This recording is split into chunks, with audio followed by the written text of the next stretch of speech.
So we're here at Hacienda Iluminada in Puerto Rico, and I'm with the founder of the farm, Sam, and also the founder of 787 Coffee as well. So, welcome, Sam. Thank you. Thank you very much, Jack, for being here. Oh, my pleasure. It's a beautiful farm and it's an amazing opportunity. So, thank you very much. Thank you. I guess as a barista in Australia, we don't hear about Puerto Rican coffee very often. And when you sent me the invitation to come out and visit the farm, I was very interested. And obviously, I wanted to explore and see what Puerto Rican coffee was all about. So, we've got a beautiful farm here. Do you want to tell me why you started this farm? What was your inspiration to grow coffee here in Puerto Rico? Absolutely. Absolutely. Uh, so, like you mentioned, you can barely, hear of Puerto Rican coffee, right? Yes. Uh, yeah, Puerto Rican coffee. Puerto Rico actually used to be the number six producer in the world back in the day, a few hundred years ago. Yes. Uh, Long story short, that almost disappeared. Puerto Rican coffee almost disappeared. Puerto Rican coffee used to be called the coffee of the king and the pope, Wow. coffee of the Vatican. Uh, that almost disappeared 100 plus years ago when the U.S. took over. Mm, That mindset of agriculture changed yes. into other, manufacturing products, Mhm. together with some natural disasters that hit Puerto Rico and destroyed most of the coffee plantations. Puerto Rican coffee again pretty much disappeared. Mm, That being said, there's a new generation of coffee farmers bringing that back into the coffee, into the specialty coffee arena. mm. And that's what we're doing here. And, So this all started as a dream, yep. that materialized, Mm. that became a reality. And here we are at Hacienda Iluminada, home of 787 Coffee in Maricao, Puerto Rico. Why? Well, I'm Puerto Rican. I grew up in Puerto Rico. Thanks to Puerto Rico, I am the human that I am today. Mm. And it was my time, it was our time to give back to Puerto Rico, especially the people of Puerto Rico. Amazing humans. And back in 2012, together with Brandon, co founder of Hacienda Iluminada and 787 Coffee, my life partner, we decided to jump into another project, another life project. And again, researching back to 2012, we found out that Maricao used to be that amazing coffee producer. The coffee would be picked here, processed here in Maricao. It would go down to the port of Yauco, a nearby town, and from there it would be shipped uh, by boat over to Spain. And it would get the name again of the coffee of the kings and the pope. Again, that almost disappeared. Maricao pretty much became a ghost town. The people were suffering. 90% of the farms, of the coffee farms, disappeared. Yes. And new generations, with the opportunity to go into mainland United States, Mm. they left the farms and it became pretty much a ghost town. So there was a lot of financial need. Yes. Maricao is a beautiful place with lots of natural resources, Mm. but no with financial resources. Lots of natural resources, not financial resources. And we decided to jump into Maricao. We found this amazing place here, beautiful mountain, green mountain, with the best microclimate in the world. A combination of many things that make Puerto Rican coffee an amazing coffee. And that dream evolved. From farmers, we started as farmers. Yes. So from farmers, we became producer, we became roasters, we became baristas, and now we have a few coffee shops in different parts of the U.S. going into Mexico, and here we are. Yeah, I spent a few days with you and the team, obviously, in New York. Very cold, very different climate to here. But I could see the culture and I could see the feeling and pride that you and Brandon and the whole team had for Puerto Rican coffee. And I was very engaged with this, and I felt proud that I was there and drinking and sharing Puerto Rican coffee. But obviously, there's a few challenges in Puerto Rico. I know you were mentioning wage costs compared to the rest of the world, and obviously, there's other issues, that challenges that you're facing here on the farm. If you maybe want to tell us a little bit about that. Absolutely, absolutely. So challenges, many, many, but we're here to stand up and continue. Starting with natural disasters, hurricanes. Yes. Puerto Rico is on the path for most of the hurricanes. So I would say that's the first challenge, natural disasters. And at some point later on, once we have more time, we'll talk about natural disaster, go deep into natural disaster and how they have affected and how we have come out. Resilience. Challenges, which is a challenge that it's actually an advantage and opportunity. It's labor, labor costs. Yeah. Puerto Rico is part of the United States. Puerto Rico is the United States. Puerto Rico produces coffee that is grown in the United States. That's an advantage, but at the same time, it's it's a it's it's a disadvantage. Yeah. Or I'm not gonna even say disadvantage. It makes things a little bit more costly. Yeah. Puerto Rico being part of the United States, we have to go by the wage, by the pay system of the United States. Yes.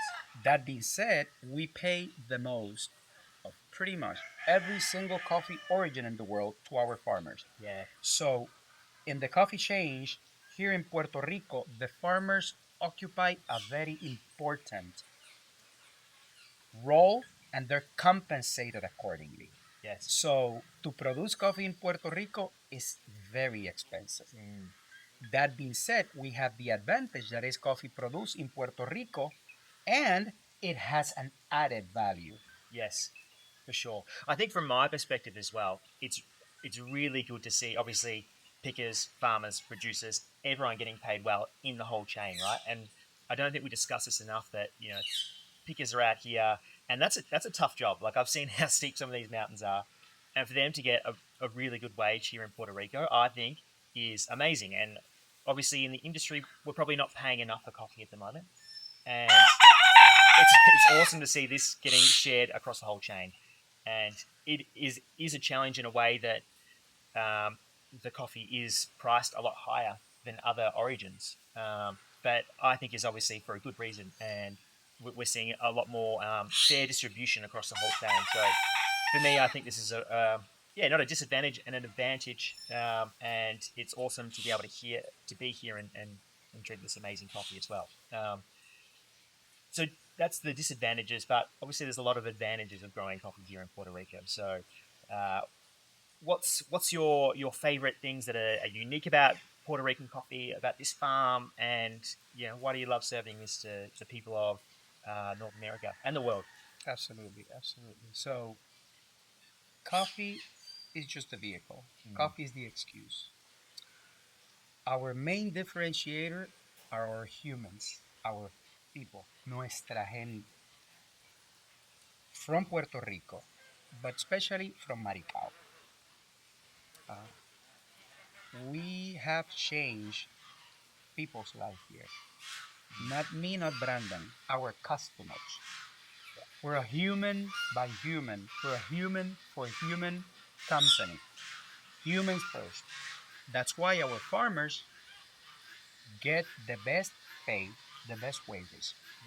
And you mentioned something that is very important, right? In the coffee chain, usually the farmer doesn't get, a fair piece of the pie, right? Here they do.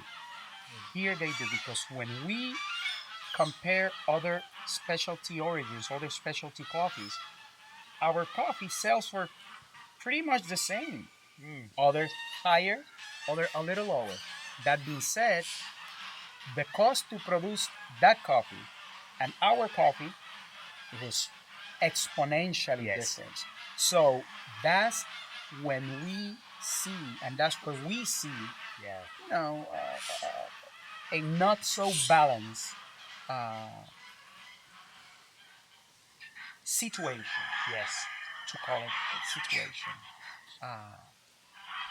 We give our farmers a fair, more than a fair uh, piece of pie. I would love to give them more for Yeah. sure, because thanks to them, we're drinking coffee, and we Yes. forget that. Yeah. We forget that without the farmer, the coffee chain would not exist. Yeah. And it's the toughest, the hardest job. I couldn't do what they do. No. I Yeah, couldn't. neither. I've tried. I do it for an hour or two. Yeah. Then I need a long break. Yes. It's amazing what they do. I think there was one interesting thing that I saw when I was walking around the farm as well. I think it was Hurricane Maria 2014. Is that right? Well, we started in 2014. Hurricane Maria was 3 years later. 3 years later. 2017, our first year of production. Stuff. Yeah. Yeah. But I mean, I even saw the effects still now. Like, I asked you the spacing between the trees. I said, "Oh, there's big spacing," but you said that was from the hurricanes, and this is the other thing that's obviously high production costs, which is a positive, but also uh, you're not yielding as much as you could because those trees haven't recovered. The land is missing some coffee trees where you could be producing more on the land that you have. Yes.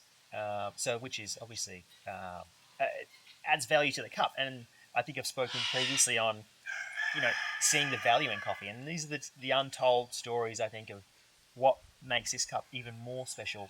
That some people might not realize because it's just not common knowledge, right? Unless you dig a little deeper. Yeah. Um, Absolutely. but for me, I mean, from my experience with Puerto Rican coffee, it's been amazing. It's very, especially what you're growing here is very lots of citric notes. It's quite buttery. It's got a lot of texture. It's very full. It's a unique style of coffee grown in the USA. It's been a beautiful coffee. So I'm not sure if there was anything else you wanted to add about Hacienda Iluminada. Um, but yeah, I've obviously enjoyed my time here. Thank you so much for inviting me out. Thank you. Thank you very much for taking your time to be here with us. It's been an honor. And it's all about this. It's all about connection.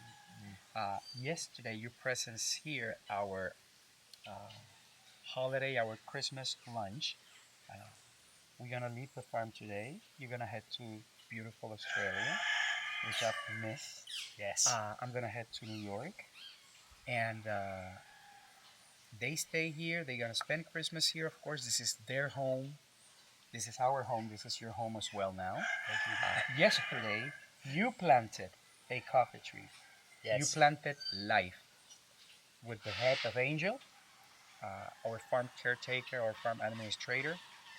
That coffee is going to give life. It's going to give job to farmers. So thank you. Thank you for taking the time.